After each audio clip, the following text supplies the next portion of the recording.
Morning, everybody. Morning, everyone. We know we have Hell's Too Well having some nomad issues, so there he is. Let me address this HT Vibe real quick. That my phone's been blowing up all day today with this. That's my old account that got hacked. So everybody do not listen to that because they're trying to hack you. Don't do it. Okay, go ahead. Drew, we can't hear you.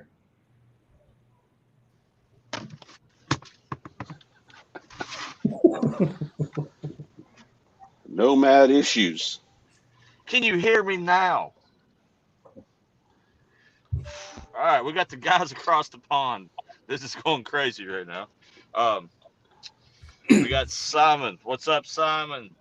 Jones is in here. Droop's in here. Of course, HD Vibe we just talked about. What's up? Andy GSA Tractor. Dallas is in here. Evil Rick, what's up? Of course, we got the other guys. Man, you guys have already been chatting it up. Weston, what's up? Glad to see you're still alive. What's up, Fierce? Angry Boomer's in here. Country Coder. Bust the Knuckle, what's up? And Gliding on 2. All right. So today we got a special treat, and our guest today, I've talked to him.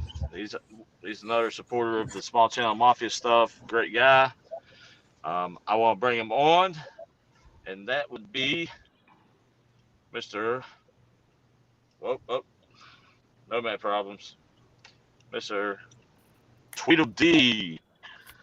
How's it going? What's up, Tweedle D? Not much. All right, so Tweedle D here.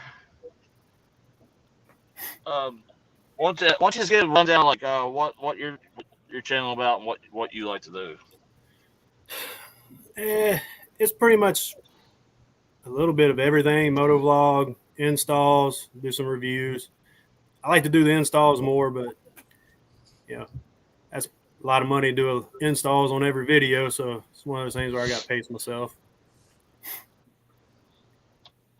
Yeah, especially working on that breakout. Yeah. Not as many options as there are on baggers. That's true. That's true. The Geezer glides, there's a lot more cosmetic options. So hopefully I can change that one day. So when you're not doing your YouTube, what do you like to do other than YouTube stuff? I was medically retired from the military back in 2017, so pretty much other than basic, doing stuff around the house. I love catfishing too. Love getting a big, good 2, 3, 4 foot long catfish on a pole. It'll wake you up every day. That and striped bass, they put up the best fight. Oh, you're talking about actually fit fishing. Yeah. Not catfishing. No, not that kind. Not what Father Bobber likes to do, catfishing. It's fun. I don't have to catfish with a face like that. You don't have to catfish with a face like that. Yeah, right. So, what really made you get into doing YouTube?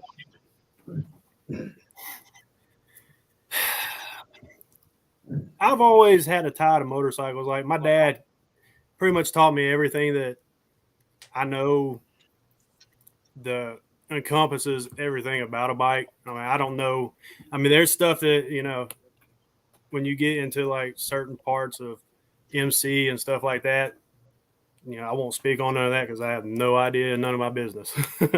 I think it was more of a how not to get your butt handed to you kind of situation, And he had bikes all through his life, and I remember sitting on them and all that.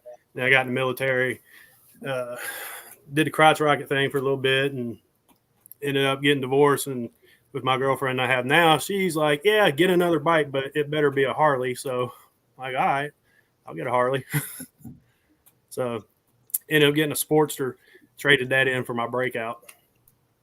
And during that time, looking at things to do to it, you turn to YouTube, and that's when you realize there's a lot more you can do to your bike than you even know.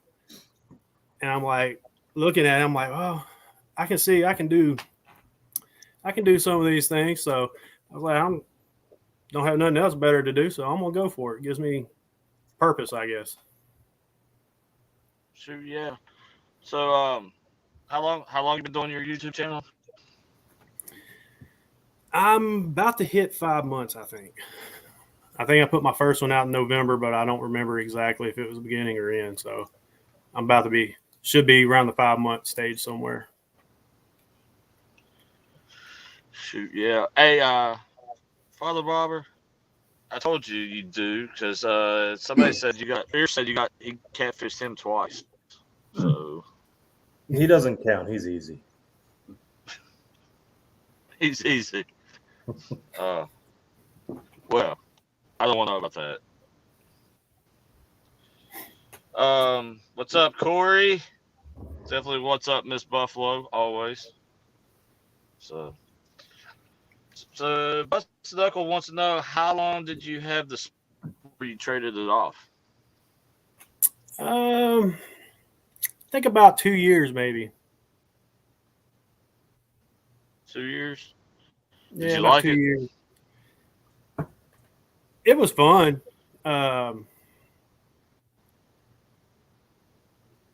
It had some work done to it when I bought it, so it was pretty quick. But I was just asking because Wesson is big into the sporties and build them up. So. Well, here's the reason why I got the Breakout. This, me and my girlfriend went up to Harley so I could get oil change kit and all that because it was getting ready to hit riding season. So I always put new fluids in just so I don't have to worry about it. And I walked into Bootlegger Harley over here in Knoxville, and my bike was sitting there that I have now. And I looked at it, fell in love with it, and tried to justify not getting it for about 3.5 weeks. And I just couldn't take it no more. So I called up there and was like, hey, if this is supposed to be my bike, let's make it happen. And it happened, and she's outside in the storage building now. I had my Sportster for 2 years, but I found after 6 months it was no longer fun for me.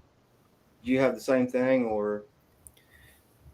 It was fun, but I got shoulder issues from the military, so the handlebars that was on it would make my hands and my arms go numb. So it wasn't something that I could spend all day riding. I'd have to take a lot of breaks on it. But I think, and I was worried about the Breakout with the ape hangers on it because I guess that stigma was there about, riding with your arms way up here, it'd go numb, but my arms don't go numb. I love the ape hangers on it. Actually, I think they're 12s, and I want to go to 14s eventually. I think that'll help a little bit more. Yeah, I think adding ape hangers. I know we did it to my bike. Had the stock handlebars. It's almost like power steering. So if you got shoulder issues, it has the effect of less stress. So I call it my power steering. I had that same stigma, and then the next bike I bought had them on it already. And I was like, man, I wish I'd have done this a long time ago. Same way. I won't have another bike that doesn't have ape hangers. They're going to be at least probably 14 inches. Yeah, I know when I bought my bike, it had the factory bars on it, and I had a hard time riding it. And when I left, I looked like a new freaking rider, man. I was like, What is this? I That's the can't crazy ride with thing. it in my lap. My salesman's like, let's go take this for a test drive. I'm like, all right. And being on the Sportster, having the key ignition, going to the key fob, I'm like, okay, where you turn this? Where you turn it on at? I didn't realize the ignition was where the horn was on the Sportster. But once I figured that out and I got on it and I started going slow speed, I felt kind of a little wobbly, but it only lasted for a couple minutes, and then it's like second nature.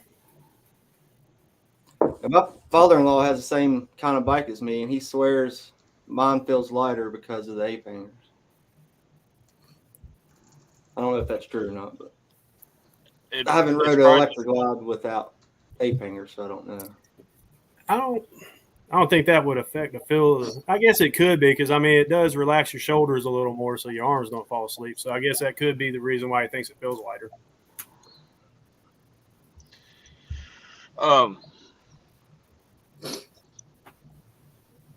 I guess like I can see what he's saying.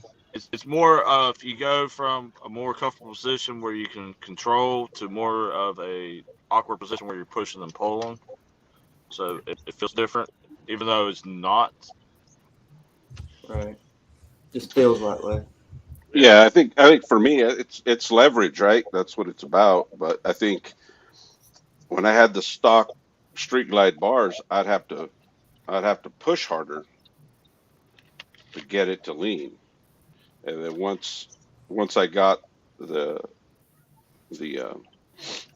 ape hangers on, I pushed just as hard, and I was like, "Whoa!" It went way quick. So I had to quickly adjust to like, "Okay, I don't have to push and pull so hard to get the bike to go where I want." So, yeah, they're great. I do have a question about your motovlog setup. I think your sound is awesome. It's spot on. As far as on the bike or when I'm doing installs? No, when you're on the bike. Okay. It sounds great. And then I went back and watched your motovlog setup, and I'd love to hear some more about that. Maybe even at some point in that video in the description, maybe put some actual links. I know stuff like that for a viewer that likes the product, that links in your description. Yeah, I need to get better at that. Yeah, no, I'm just saying it. Yeah. I'd go buy everything you have. If it was easy for me to go here and click that link, put it in my box, click that link, put it in my box, and then build my setup like that. I don't do a lot of motovlogging because I just don't. Mine's ride videos more so, but Yeah. I'd love to have that ability to catch that, and even catch some of the stuff on our conversations in the cardios, because we talk some crazy shit every once in a while. Yeah, that's the thing with the cardio. If you can find an earbud that's like just a single earbud, Yeah, and get you an adapter you can plug into the speaker exit on the cardo and run it and attach it to your mic, and then whatever goes through your cardo goes into your mic. yeah. You just I tried it a different way, but for some reason the cardo overtook the voice, so I had to change my setup. Yes. Yeah, you just put a splitter, right? Yeah, on the speaker side. Well, Yeah. Originally what I did was put a splitter there on the speaker side and ran a short line to another splitter and had my mic plug into it and the line, and then had it plug into the adapter on my GoPro. And for some reason, I turned my cardo all the way down, but in the video, it was loud. It overtook everything. You couldn't even hear the mic. So I ended up dumping that setup and just using a regular speaker, and it pretty much gets both ends of the conversation. So Yeah, your voice comes through loud and clear, and it's real good. And that's the hardest thing about motovlogging, is getting that sound live while you're riding. Still get to hear the motorcycle a little bit was always nice. but yet to hear what you're saying, I think that's you've mastered that. I will say. I ain't gonna say I mastered it. I will give some props out because when I decided to do it, I started asking questions, and a lot of highly established YouTubers will use that. They don't respond to messages or none of that, So I actually had found the mic on her two wheels. It's what she uses, so I ended up getting that because it just plugs into like a video game headset. So I got that one and used it, and that's the mic that is on all my videos, except for when I'm doing installs. And then that one's a wireless mic. It's a Kumi Fun, and that mic there is actually the same one that Meg's Motorcycle Journey uses on hers. So are you using the 8 on your helmet? Yes, I had it set in the video. I set it up for the 7, but I ended up swapping it for the 8 because my 7 batteries, they don't last very long. My last video where I did the Devil's Triangle, I still probably had, I don't know, about another 25 minutes on the triangle, and the front camera just died. Then my GoPro 8 battery died too, so I didn't get the entirety of the video. But I was at least observant enough to notice that my handlebar camera went out, and I was just able to go, all right, I'm going to go ahead and wrap it now because I don't know how long this is going to go. And then sure enough, about 10 minutes later, my 8 died. So I got to get some more batteries. Do you use the go ahead. Do you use the media mod on the 8? No. Okay. I found that'll drain the battery within 20-30 minutes. No, like in my install videos, I use the same adapter for my helmet, and I plug a wireless transceiver in it, and that's what communicates from my mic to the GoPro. Okay. But other than that, it's straight hardwired in, no media mod or anything. Well, that goes into what I wanted to talk today with everybody. Planning your rides, planning your videos. So you guys already jumped into it because the equipment, planning for what you're going to do with equipment, it's a part of it, because Elbuffalo has a good rig setup that I like where he uses external battery packs. I'm going to try that this year. I actually had that in my video. Yeah. So I'm going to copy him this year. I'm going to try the. So what battery pack do you use? I don't know the brand, but it's pretty slim. It actually, the one on my fairing for my 360 actually wedges right into my front vent. So I just wedge it in my front vent, run a wire, and it stays charged. I don't know the brand. I had them for previous reasons. I used to travel a lot, so I always needed a backup battery for my phone, and I just use those. I think any good one works, but size, they're pretty slim. It's not much thicker than a smartphone. This is one I use. It's a I laser etched the Jack Daniels thing on there.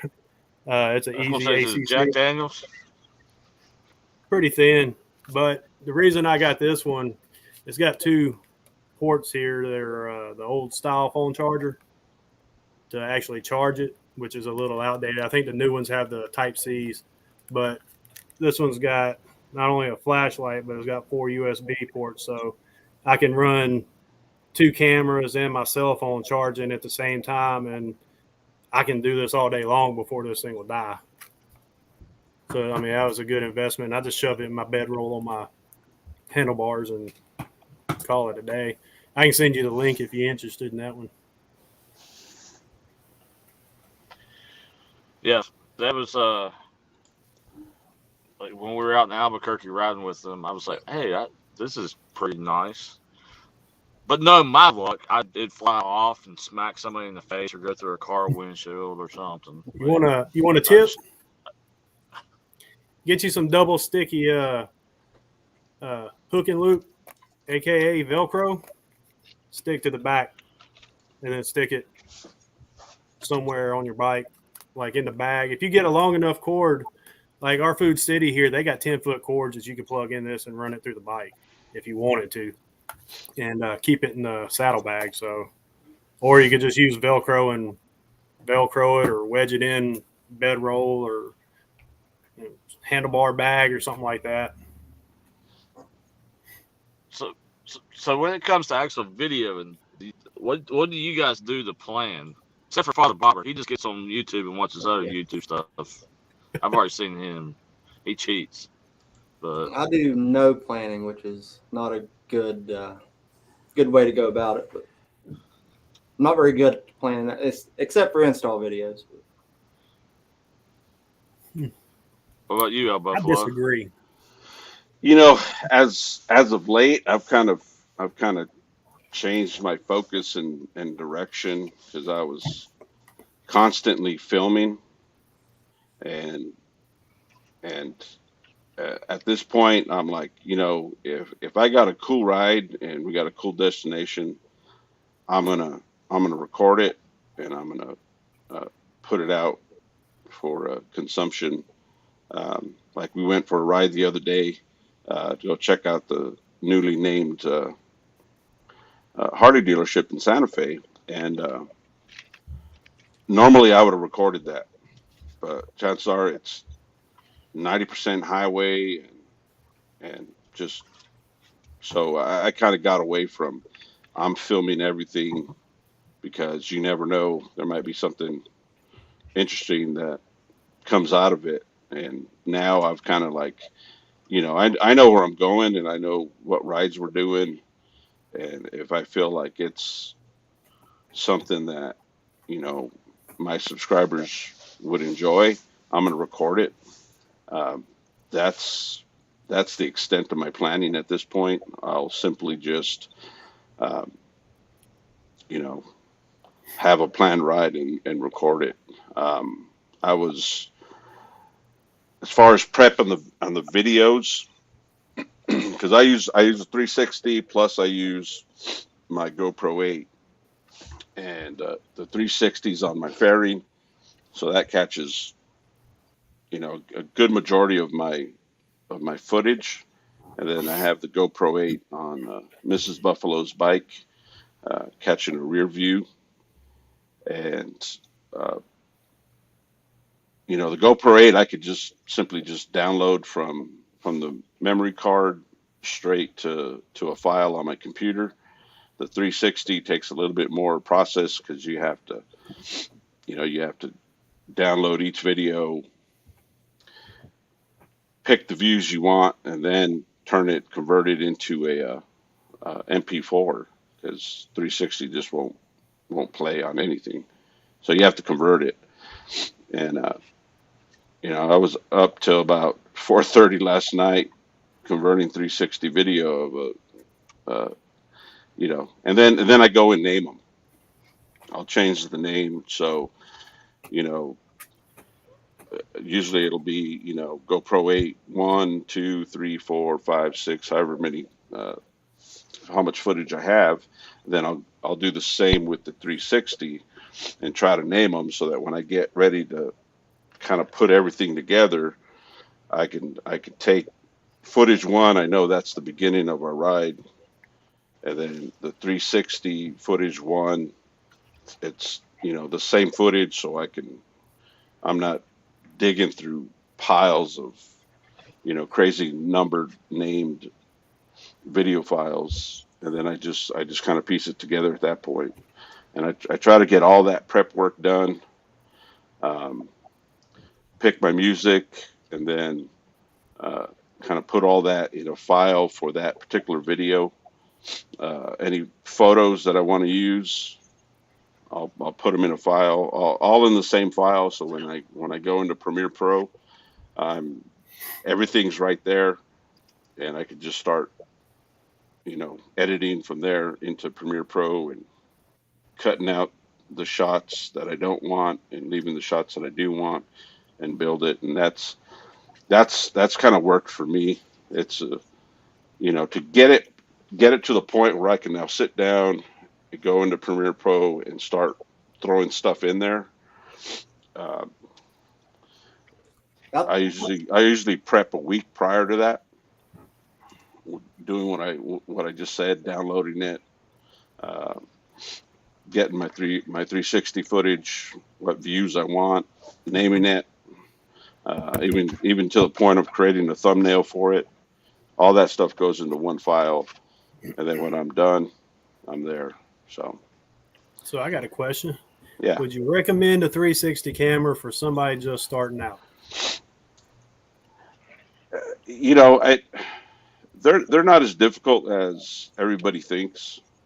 You know, once you learn, I got a GoPro Max 360, and if you use their software to look at the videos and then their program to edit it, because basically you got to edit it just like you would if you were getting ready to produce it. So you'll sit there and you're looking at, you know, usually the front view, and then you start kind of like locking it in and then moving it with your mouse to turn it to the side view or whatever you want, and you kind of just keep hitting little locks. I know there's a word for it, but you just keep hitting those little markers on the video, and then you download it. Once you've done that, you can then download it to your computer, and then it's just like your footage off your GoPro 8 at that point. I can't edit it at that point. It's frozen in whatever kind of views I did. So it's not hard to do. It just takes time.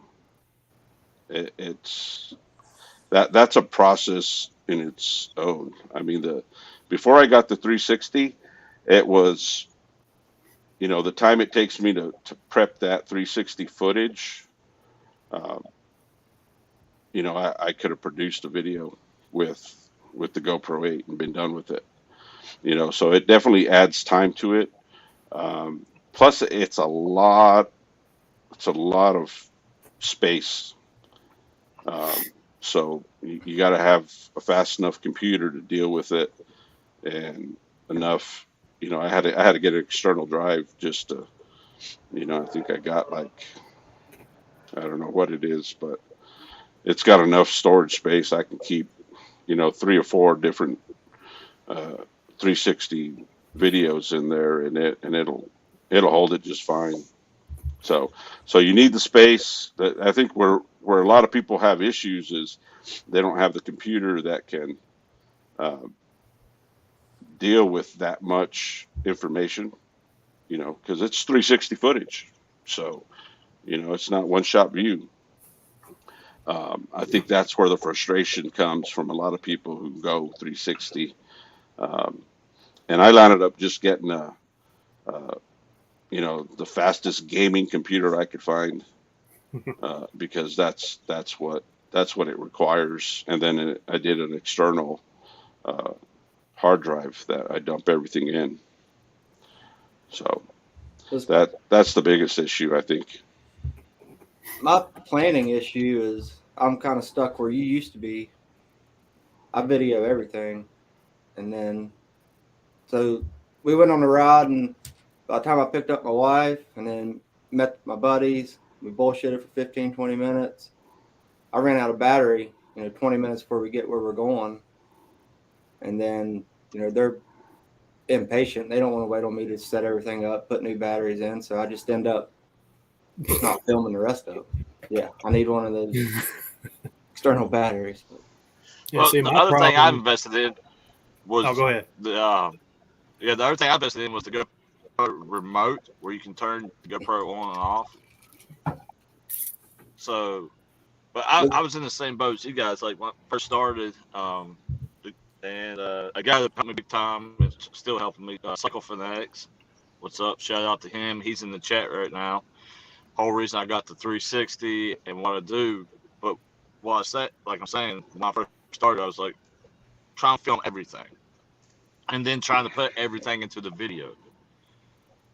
You can't do that. Like, you don't. It was hard to learn not that you don't need to have all that, because then you end up with like big, huge spaces between like the major points of what you're trying to tell.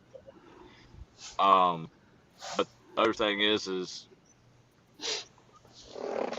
like organizing everything. Like if you don't have a plan and then you try to organize it all, well, now you're going back and watching a ton of video because you're trying to remember what in the world you filmed, because there's so much, and then you end up with several gigabytes, or even like on that 1 month trip, I had 2 terabytes of film. So it's like, okay, let's go back and try to organize all this. So I learned the hard way of why you need a plan, and it's not always easy. It's like Elbuffalo's talking, you got to think about and go a week out. And then some stuff is just on the fly, which is fine, but you still, while you're riding, you still kind of got to be running through your head what you're trying to do. See, for me, it's remember that video suggestion I gave you to do? Yeah. Remember that one? Okay, yeah. Well, yeah. The night before I go filming, I'll come up with a subject, and then I end up trying to go to sleep and end up seeing the whole video play out how I want in my head, which was the reason why I suggested you that one, because I seen you doing that video. But when I get on the bike, I kind of just like get close to where I want to film it at, kick the cameras on, and just try to, I guess, really wing it. I have no place to keep notes on my bike, so they'll blow off if I put them on the tank or whatever. So I just try to remember everything I can and play it out and go from there, just kind of let it flow. But sometimes it works, sometimes it not so much. Well, just to give you a fact, we did a 46-mile ride, and it took us 8 hours to do a 46-mile ride to film. Wow. Well, you got drone action now. Right? Well, yeah, I'm not as good with the 360 camera, so I'm like, you know what? I'll go with drone. We'll just make this so much harder. But yeah, because you ride past the spot and you're like, oh, that's good. Then you have to circle back around, set the shot up, or throw the drone up and do it, and then keep on going. So I'm kind of curious about the 360 because I have an idea how. I've been looking at the Instas 360, and right. They actually have a mic adapter for the side where you can't see it in the 360 video. And I have a really good suspicion I could just take a regular old helmet that, you could buy a brand new helmet, and I could use my wireless mic and sit there and use that, just one camera for everything. And I kind of want to do it, but that's one of those things I got to get more money up to do. I got stages and stuff I'm trying to pull off, and it's in those stages. It's just further down. Yeah, I just ordered a 360 camera last week, so it should be here any day. But that's kind of goes into the planning. I'm taking a cross-country trip here in May, and I'll be heading out west. I'm trying to capture everything I can. So I ordered the 360. I'm going to start playing with that. What did you order? The Insta 360 was the 1X2. That's one I was looking at. Yeah. So, seeing how you already have it, I need to send you the link for my microphone, for my wireless microphone, see if it'll actually work like that. Because then if you don't have to have all that extra weight on your helmet, it makes it a little more comfortable of a ride too. Right. Yeah, I run my mic. I've got my GoPro Hero 9 on my helmet, and I just run the mic through the media mod. And I've got the same one that Her Two Wheels has, that gaming mic. So I'm trying to play around with new things now. It works pretty good. I'm still tinkering, but it's working all right.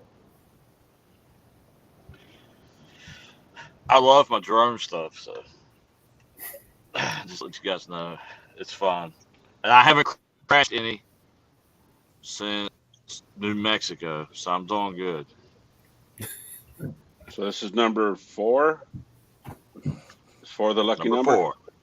Number 4. 3 of them got ate up in New Mexico. Drew, you asked if we watched that video that you just put out, and I have a beef with it. I'm just another YouTuber. I want to meet with another YouTuber. What? Doesn't have a name. No. In your last video, you said, "So I want to go meet with another YouTuber." I didn't want to drag you into the middle of the. I know. Hey, I sent you some good drone footage to put in your stuff. You did. I used it. Yeah. Well, to be fair, I knew exactly who he was talking about when he made that statement because I've seen that video previously. So Yeah, he pulled up. He's like, "God dang it, I'm blowing oil again." I'm like, "Oh, I'm drunk. That sucks." No way, not you. I'm not right now. It's coffee this morning. I got to go to work here in a few minutes. Wow. But yeah, I do know I've been able to edit faster since I started doing more planning. Like, I've really cut down my editing time. What used to take me 2 or 3 days, I can do it in a few hours now. So Yeah, I think that's the key is planning and organizing it and having it in a folder, whatever, however you organize yourself. But, like you were talking about, I mean, I had a ton of footage the last video that I'm working on now. Hopefully it'll drop Monday maybe. But there's a ton of footage I didn't even need or want, so you got to kind of scroll through that. And I just, when I'm dropping it in the folder, whether it's 360 footage or whether it's the GoPro 8 footage, I'm not putting everything in that folder. I'm putting what I want, and it may be a whole segment, 15-minute segment of the GoPro 8, and there's like 3 seconds of that I want.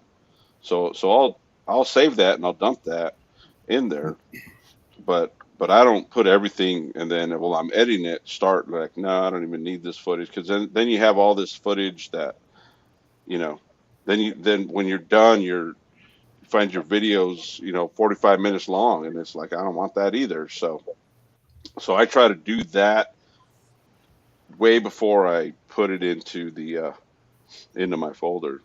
So I'm dealing with my GoPro 8. This last I had, it was probably like 30 files of 15-minute segments, and I deleted half of that because I didn't want it, because it's just straight roads, it's highway, it's in town, and I knew when I was writing, I'm like, this is the stuff I want to capture because it's scenery and it's twisties or it's whatever. And then I save that. I've gone away from keeping everything, and that was that was trial and error on my part. As you do this after a while, and there's some burnout because you're dealing with all this footage and you feel like you have to use it. And I'm like, you know what? I'm just not going to use it. Yeah, what I've learned is I'll go, if I'm just on a stretch of where I just want to talk, there's really nothing to see. I'll go through my soundtrack and I'll look at spikes where I'm actually talking versus silent moments, and I won't even watch it. I'll just go straight to cutting out those low peaks and then keep on all the talking points, and it'll cut from like 30 minutes to 5 minutes because I'll say one sentence every 2 minutes. So then I'll go through that 5 minutes of just talking and figure out what I want. It seems to streamline it a little better. Instead of watching it all and listening to it all, I just watch for those peaks in the sound clip. I'm kind of in the same situation that you guys have already figured out. I got 3 hours of footage to make an 8-minute video, so I don't need to keep all that, film all that, but I'm figuring that out the hard way right now. So Mm-hmm. I mean, if you want to keep it, throw it in the cloud. It's there. Oh, I keep it. I just don't Yeah. use it. Yeah. But Yeah, I have to go back and watch it all. 2 hours of film. No, that's where looking for those spikes in the sound clip really helps. You don't got to watch it or anything. You just scroll through it real quick, delete the silent parts, and go on. Yeah. See, I had an issue with my computer. It was okay for what I had, and I'm not using music until I get monetized, so I can actually go and pay for the actual Epidemic Sound and get a better video editor. But like right now, I'm just not even putting music in it, so I don't have to worry about that part. But I do like looking at the clips for low spots and just deleting that part out because you're not talking. That's seems like a time saver. Mm-hmm. But Yeah, I would definitely say anybody just starting, make sure you got a really good computer, because I had to go and upgrade my computer, and it's a whole lot better now. So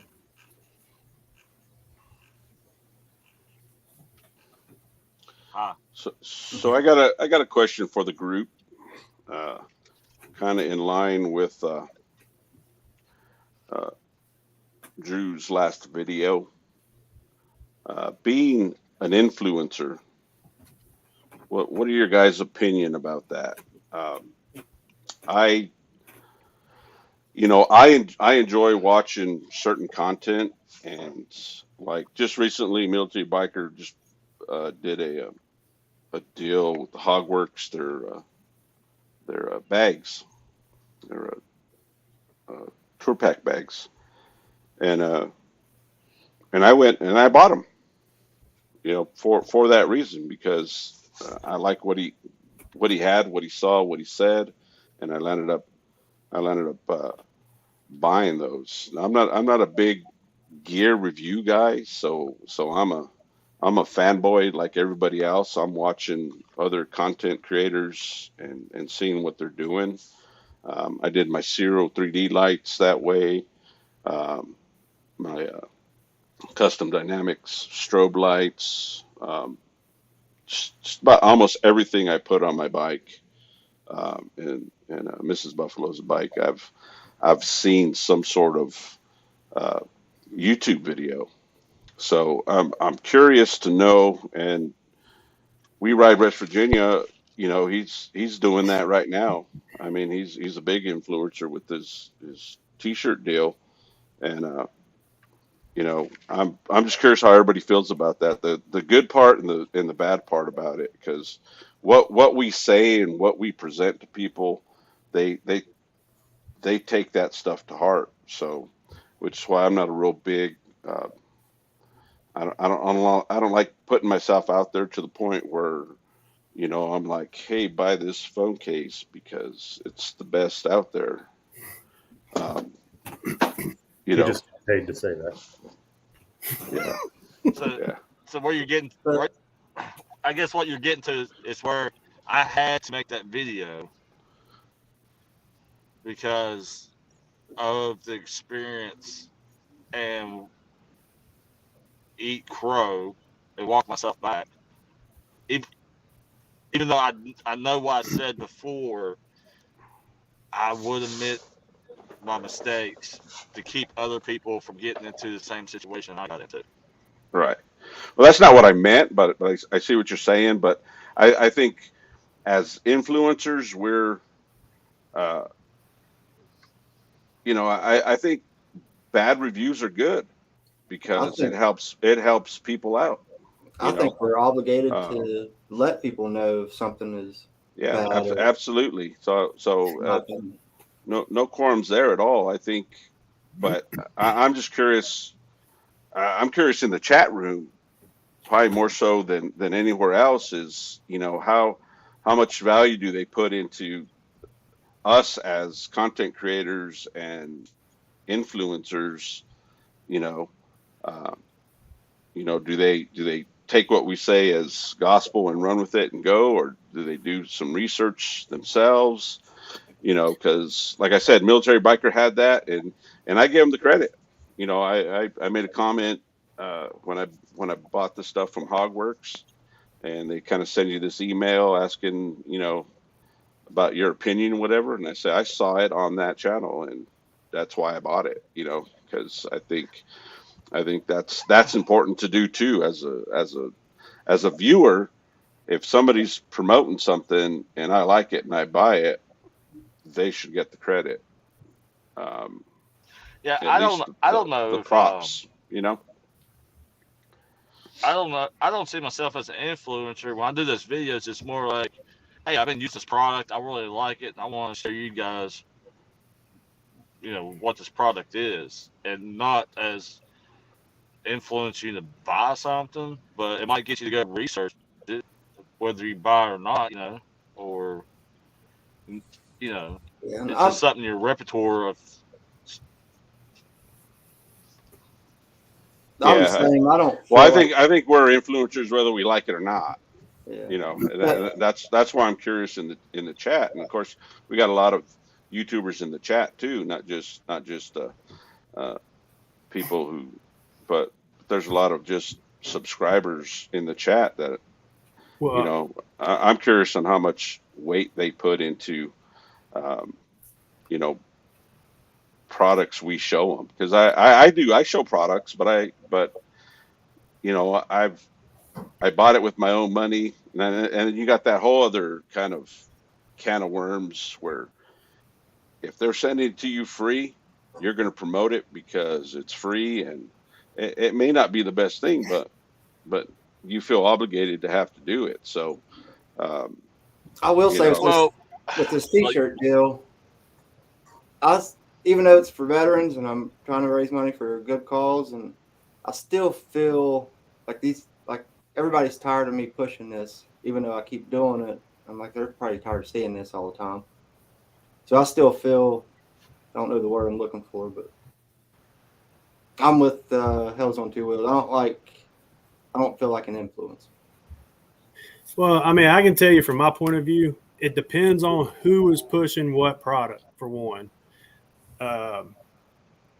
Like for me, if I see somebody who may be an established person, but they only been on a motorcycle for like, I don't know, a year, and they try to tell me to go buy this bike, I ain't going to listen to them, because to me, they don't know nothing. But as far as me pushing a product, I'm a brand loyal person. If I have issues with something and it gets rectified really quick, then I like that company and I'll recommend that company. But somebody that I don't know, I don't know if I could.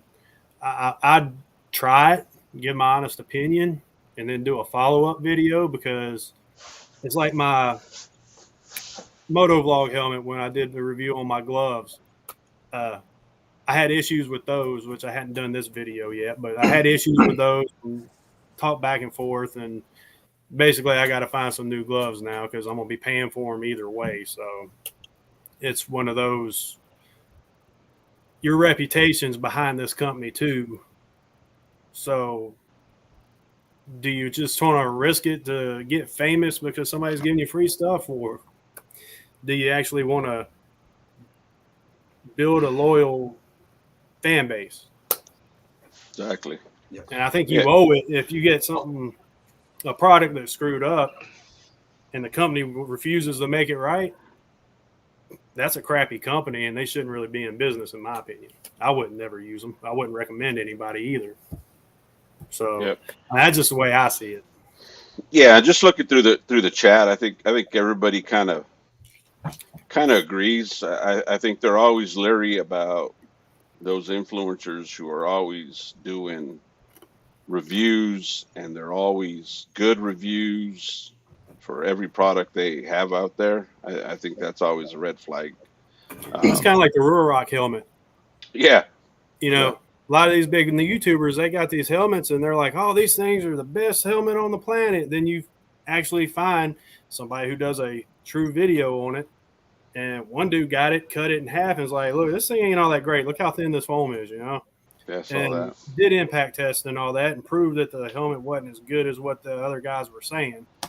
And I actually was looking into that helmet and saw a lot of negatives. And a lot of people that bought them straight up because they saw it on YouTube. And person XYZ here told me it was the best helmet on the planet. So I went and decided I wanted to get it. Yeah, it's just like you got Bikes, Beers, and Brews talks about the. I love that video, and you know what? The other thing I loved about that video is the company didn't get butthurt, for lack of a better term. They played along. They played along with it, and that says something for the company, not necessarily maybe their product, but they didn't go out and lash them, or they were just like, here's some. I'm gonna send you some shit because that was funny shit. Well, I think a company has to take that in consideration too. Yeah. I'm going to send my product to a bunch of bikers. Yeah, we could probably play professional if we wanted to, but we're just going to be straight up real. So yeah, and I think that was the deal with Rurock, is they were real. They still backed up their product, but they didn't get offended by it. Yeah, they didn't send the lawyer into the comments. Right. Yeah.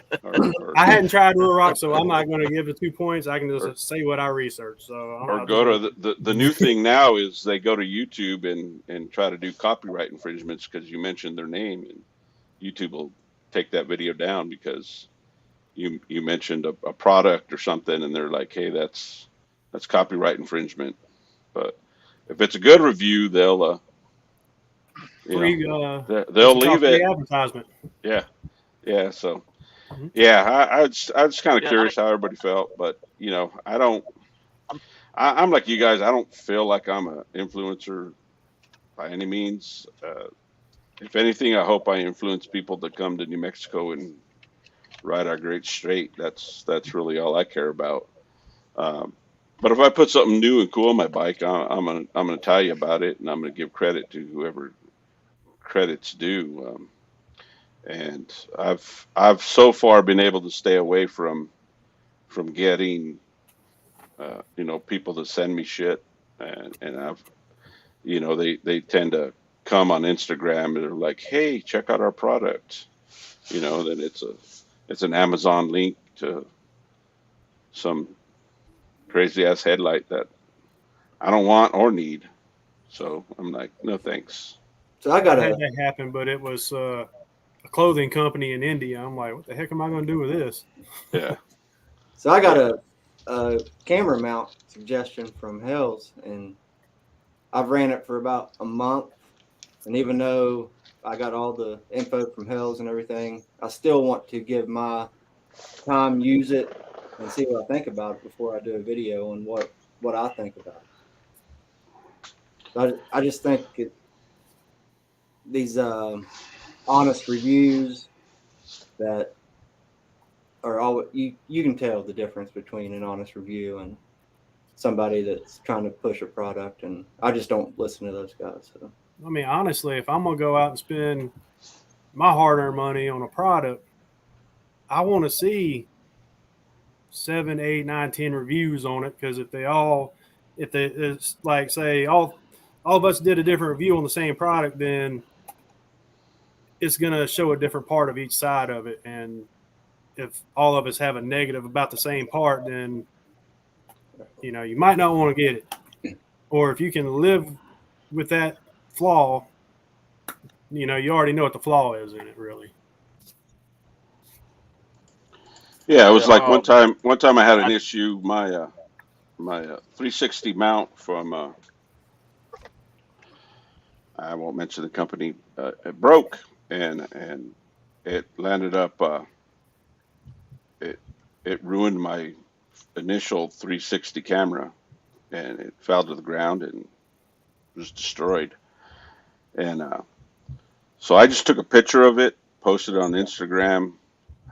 I tagged the company, and that dude responded back, and he's like, dude, what happened? And I'm like, I don't know. It snapped right here. Couldn't tell you. I'll be more than happy to send it back to you so your engineers can take a look at it. But, it looked like pot metal, so I think it was just a weak spot in it. And he ended up sending me a new one plus some other crap and all kinds of crap, and you know, and then I left the post up. Then I revised it and added comments and saying, you know what, they made it right, and still using that same mount to this day. So thanks, Rick Rack. You guys are awesome. Oh, I'm not going to use it. That's the mount I was talking about. Yeah, You know, but you'll have that one-off stuff, whatever. But you know, they made it right. But the thing is, when I talked to Adam, I didn't say just mine. I was like, no, I've heard about other people having problems with this and this with this mount. I haven't had it. Like, I didn't just give them all the goods. I gave them what I've seen out of other people. If they had problems, what it was. You know. Yeah. I mean, I don't know. Yeah, I got 2 bags from them, and I still haven't put anything out because I'm still using them. Because I want to use the product first so I can talk about it instead of just doing an unboxing. Like, here you go, it's awesome. Well, how do you know it's awesome? Have you used it yet? No. That was And the I'm point I still was using trying it, so I can do it. That was the point I was trying to get at. Is people do these reviews and say how much they love them when they don't even use them. They just give you their opinion on it without actually knowing what it'll do or how it will last. Or Well, that's like my first video I did. I used Advan Black's LED turn signals because everybody uses either Zero or Custom Dynamics. And I was looking at the prices, and with the lenses, Advan Black was still a whole lot cheaper than Custom Dynamics. So I'm like, well, what do I got to lose? So I went and tried them, and I had an issue when they came in. I was shorted a set of the smoke covers. I called them up, and they sent them right out. And I hadn't had any issues out of them, but I'm going to give it a year before I actually do another review on them, just in case there's a LED goes out, or, you know, and if it does, how's the return policy with it, because they got lifetime warranty and all that stuff. So depending on what the product is, like my dash trim video, that was a Harley part. I'm not going to do a review on the part. But as far as like Advan Black or some other company, yeah, I may do an initial and test it, and later on down the road, I'll come back to that video and do a follow up on it. Which I think a lot more people need to do that. I think it'd be a lot more credible for the companies too, for longevity of their product. Yep. I don't know. My big thing is the product good enough to use, but also is there an issue? What's the attitude with the company when there's an issue? You know, Yep. Everybody understands stuff happens, stuff breaks. So when it happens, what is their customer service like? Majority of the people I've dealt with, yeah, dude, they will bend over backwards because they want you to be happy and have a good name. And it don't matter who you are. You know, it's not just because like I'm on YouTube. They do it. I've heard it from all kinds of customers for certain companies. But we saw the thing where, you know, if a guy says he likes it, is he just saying that, or is he getting paid? Because a great example is like me and Suspension Technologies, and now Elbuffalo does the same thing, and it's because like I used the crap out of it, and because I've had an issue that wasn't a big issue, but they jumped on top of it to fix it, you know, and that's because he's all about customer service and making sure that his customers are happy. Yeah, I mean, I promote the shit out of them because I believe in them, and you know, I've gotten nothing out of it, but you know, good friends who now have nice suspension on their bikes, and you know, I'm trying to save them from making the mistakes I made. You know, Drew tried to warn me, but you know, I didn't listen. I went with the other suspension. But I still hadn't called his suspension company yet because I just hadn't had time. But I know online they don't show nothing for the breakout, so I'm gonna have to call them and see. Because I don't want my bike lowered. I just want it stiffer. Don't want the nose to bow down so much when I hit the front brake if I have to, and just a little stiffer in the rear end, give it more of a sport kind of ride. And yeah, I'm sure they do. I mean, like the and Drew's probably going to say the same thing, but I think, you know, it's the reason why they can give you such a good price for such a great quality is because they're not mass producing this stuff. They're building one-off shocks. So if you tell them what you have and what your needs are, they're going to build it, and it's going to cost just as much as, you know, I'm sure they have standard shocks that you can go online and buy, you know, but you know, they made the shocks for the Sportster. Those were custom one-off shocks, 10.5 inches long. You can't find a performance shock at 10.5 inches long for anything.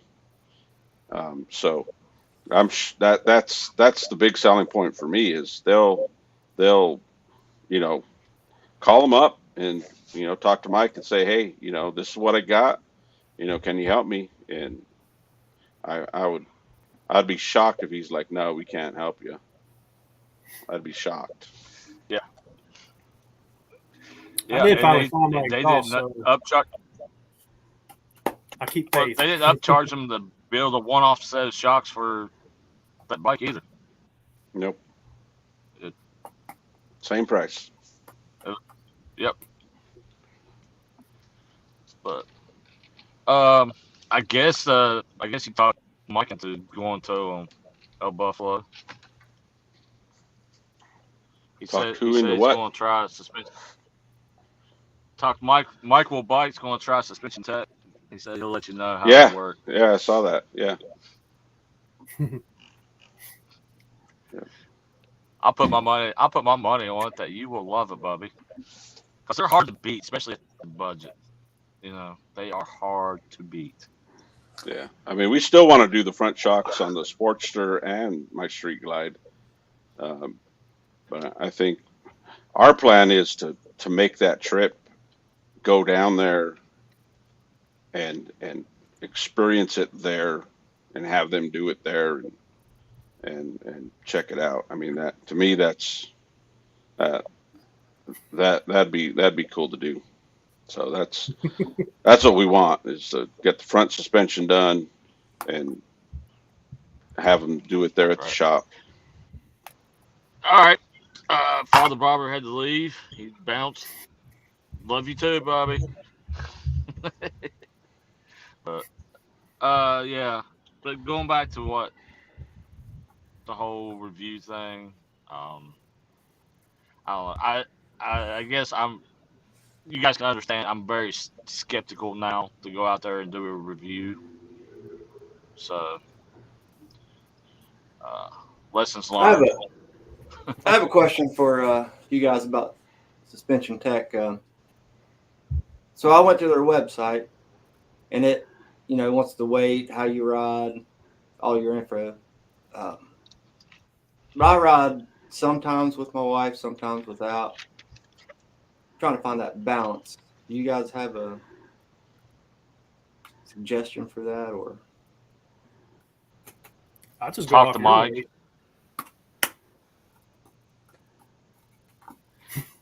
Yeah, they're adjustable too. So yeah, so you can. I know Hal's adjusted his when he was loaded down on the poker run, and I'm sure that they've been readjusted now that, you know, he's running solo. So they're adjustable. Okay. And they're easy adjustable, no spanner inches, man. You just reach down there. Like, I love it, but that you're kind of in the same boat I was when I was talking to Mike. All right, so here's what I'm doing. Here's the heavy possibility, and then here's my light possibility, and he builds to that. Okay. Good deal. So they know what you're doing. I love them. What's this? Let's see. Tag on. Stay. Yeah. Yep. Oh my gosh. Nomad problems.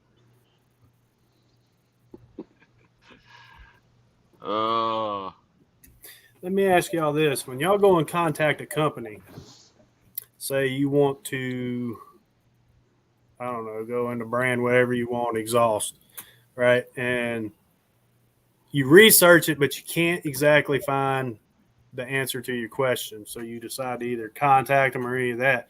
Do you even tell them about any of this right here? Because I don't. I do. I've talked to two people and I've told them specifically, and I also state in there I ain't looking for nothing free, but be advised, I just don't want to be sold for all willy-nilly purposes. You know, I want the truth, and if you're lying to me, it's gonna end up showing in a video, kind of thing. You know, I just wonder if anybody else did that. I've only mentioned this to one company. That was Custom Dynamics, and that was they donated $100 for this fundraiser, and that was for that purpose only. Nothing part specific or anything. Yeah, I don't. I purposely don't. But in one case in particular, was looking for a flannel, and everybody's into the Dixon brand, and our local dealership carries it. And we went and looked at them, and you know, I didn't, for the price, I didn't like it, and I started looking, and I found a military owned company. Hold on. Grunt style. There you go. Yeah. And they carry a couple, and they're awesome, and they're for the price I paid for two of them, I could afford one Dixon flannel. I think so I landed up tagging them in an Instagram post saying, "Hey, check this company out, whatever." And they sent me an Instagram message, "Hey, appreciate it." And and that was the only time I told them. I said, "Hey, you know what? I got a YouTube channel. You guys ever want to, collaborate or something? I'd be more than happy to help you guys out. I'm not looking for free stuff, but if you got something you want something to promote, I'll help you guys promote it." And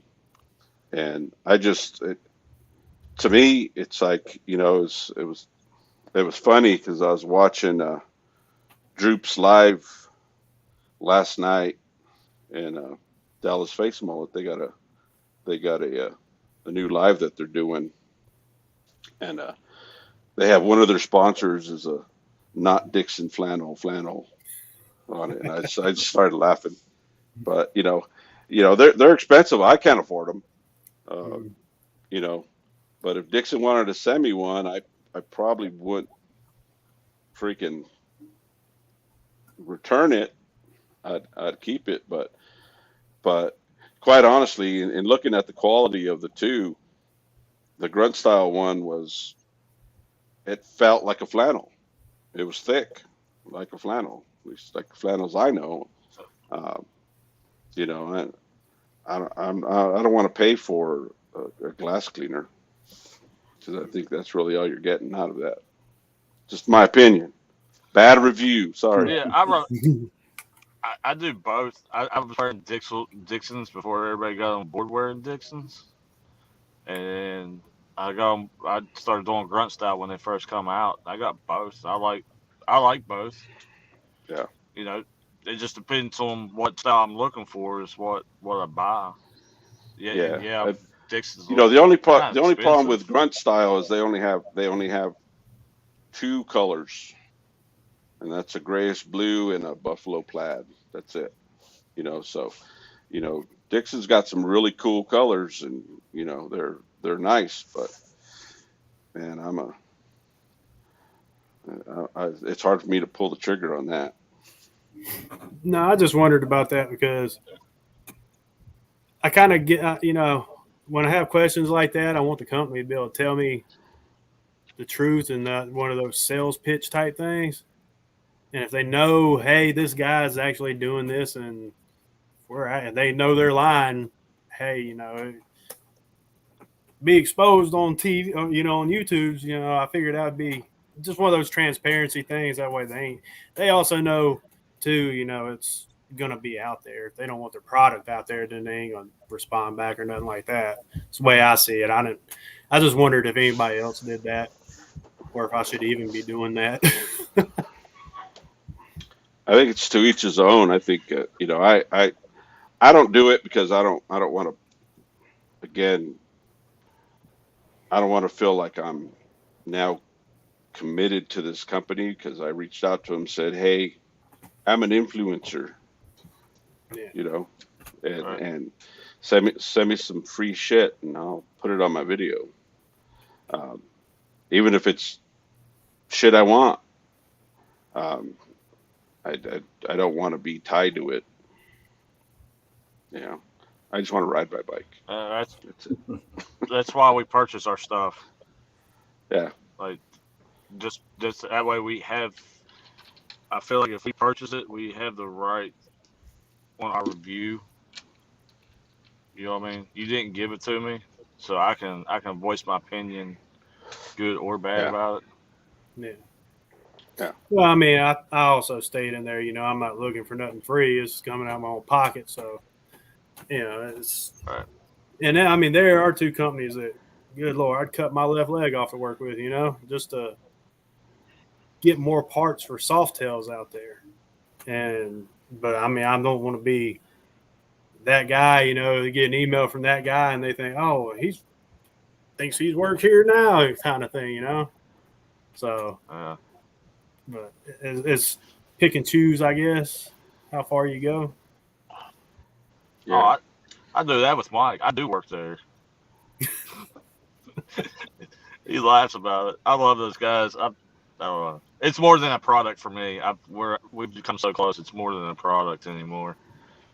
So, yeah. And I think I don't know. that's what it's about. I mean, you know, us helping other. You know, this channel's about helping other YouTubers, and I think the same goes for companies too. We're about helping companies that are legit and that deserve a shout out. I think that's just the right thing to do. Period. Yeah, and honestly, the last video I dropped, it was a long time. I mean, I talked to several people because I don't like to be negative. You know, I don't want to be seen as that guy that he's just bitching about it. But it just got to the point, and the people I talked to was like, you know, do it in a tasteful way, but it's got your story has to be said. So. Yeah, and that's I think that's the key, right? I mean, a lot of that's happened and was going on while you were here in New Mexico, and we never talked about it once. You know, you were doing the right thing, and I think at some point, enough was enough, and something had to be said, and really they're the ones that triggered it, and you could see in the video that you didn't want to make this video.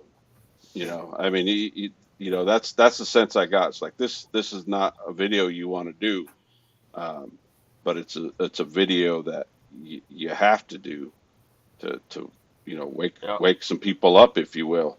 But I don't think you've ever through that whole timeline that you were talking about it. I don't remember any video, any short, any live that you did that you brought up any of that. So I think, you know, like I told you, I'm like it you know, it had to be said. They put themselves in that position, and you know, let the chips fall where they may. Right. But I don't think it didn't come off negative or anything like that. As far as I give you props, because it would have been a whole lot nastier and have done a whole lot sooner if it would have been me. I wouldn't have put up with it. Yeah. If I, that's what I'm saying.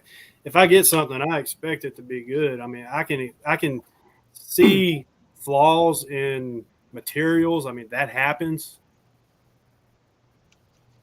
But if it just keeps happening over and over and over, that's not a material thing. That's something else. I mean, that's just I don't know. Yeah. I feel bad for you though. Yeah. I hate to be in your shoes right now. But you did do it gracefully. I give you that. You did do the video very gracefully. It would have been a whole lot nastier if it would have been me. It was very well done. But that's why, like, if people do a negative review, I think it's a good example of telling your story, telling your facts out there, and you don't have to be jumping up and down and custom stuff to get your point across of what's happening. You know, be professional about it.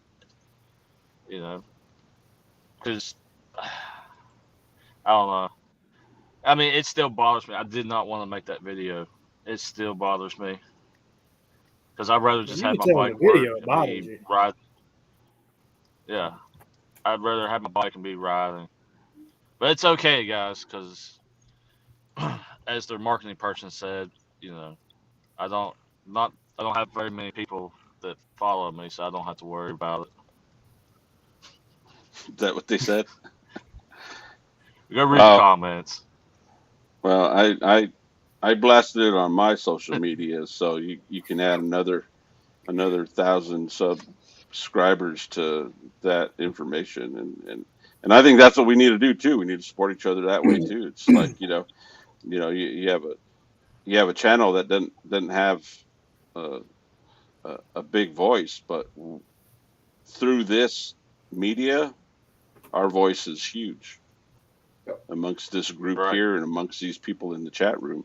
It's huge, and they see that.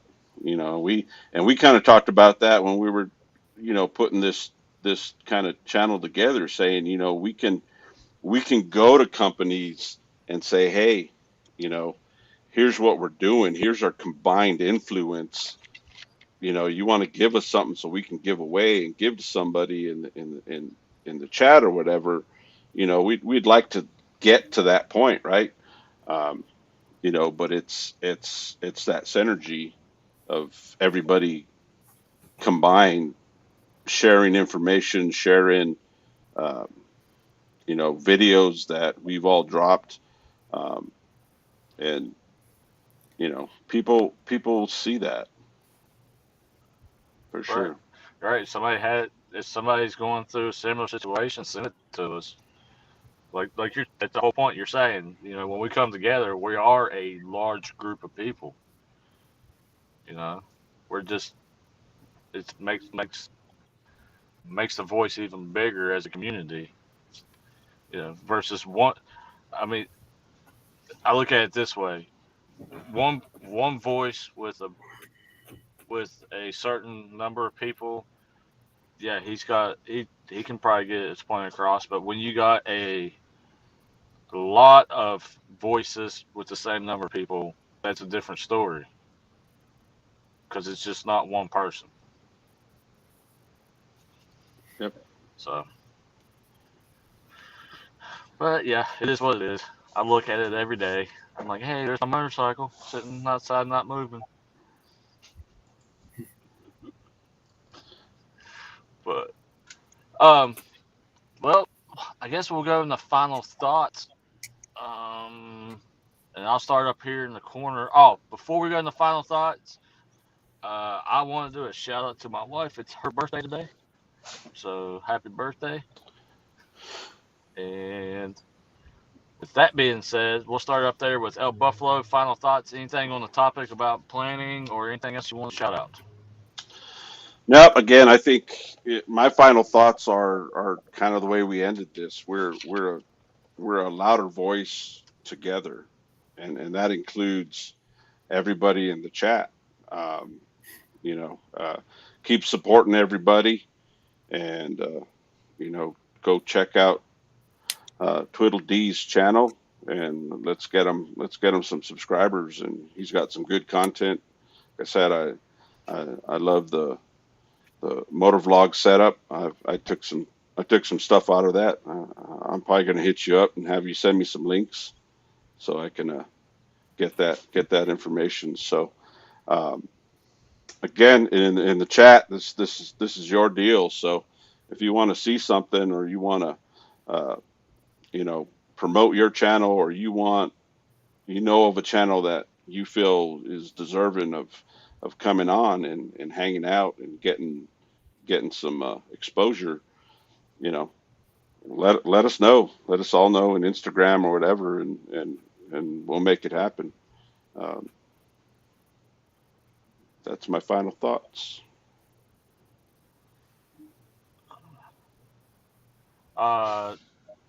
Yeah, small engine velocity. I will.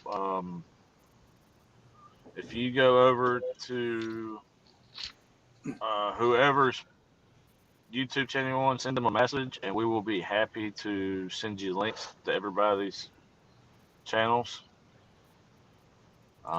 Yep. Also, if you go to mine, anything else, you can scroll through who I follow. That's what I do a lot. I'll just go to Elbuffalo or Drew's channel and see who they follow and find new content that way. all right, Adam. So Final thoughts. Buffalo said it very well. I'd also like to add that I love doing this. I learn just as much as I hope the viewers do. And don't be afraid to reach out, send messages, ask questions if you have any. And also, shamelessly, I'm going to ask you to go to my Instagram and at least check out the link or share the link if you can. There's another month left for the fundraiser, and it's $200 Custom Dynamics giveaway plus some other packages. So if you could do that, I would really appreciate it. And get these guys some money. That's all I got. Tweedle D, your final thoughts. Really, I mean, I'm grateful for every subscriber I get, and for all y'all up here and in the comment section that's subscribed and liked and all my videos and everything. So with me, if you have questions and I'm not specific enough in the video or whatever, just send me a message. You can find me on Tweedle D on Facebook, or you can go to Tweedle_D_TN on Instagram and message me there. I'll be more than happy to answer any questions that I can. And happy birthday, Crystal, seeing how you're at work. Awesome. So my thing is, I'm glad everybody came in today. I'm glad that I saw the guys from across the pond that I get on to do a live with and chat with every Friday. Those guys over there, they've been hitting up, promoting the small channel Mafia stuff hard. That's why I wanted to do this a little earlier to get them involved. Go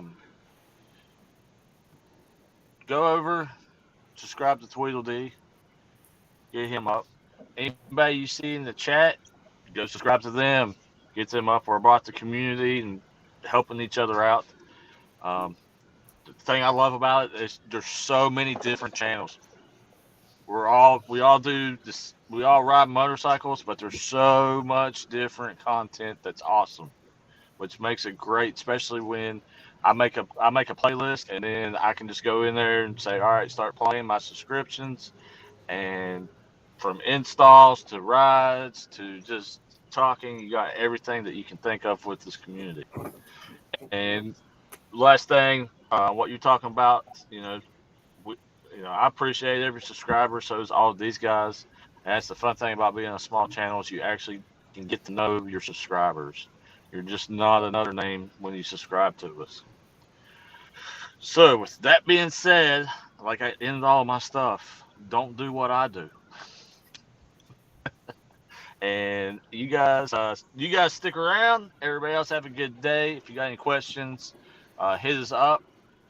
You got a suggestion you want to do for a topic next month, hit us up. And if you need help, hit us up. We might not know it, but we probably know somebody that can help you. That's a whole part of the community is helping each other. So with that being said, we'll see you guys next month. Have a good weekend. Happy Sunday, everybody. Get out and ride.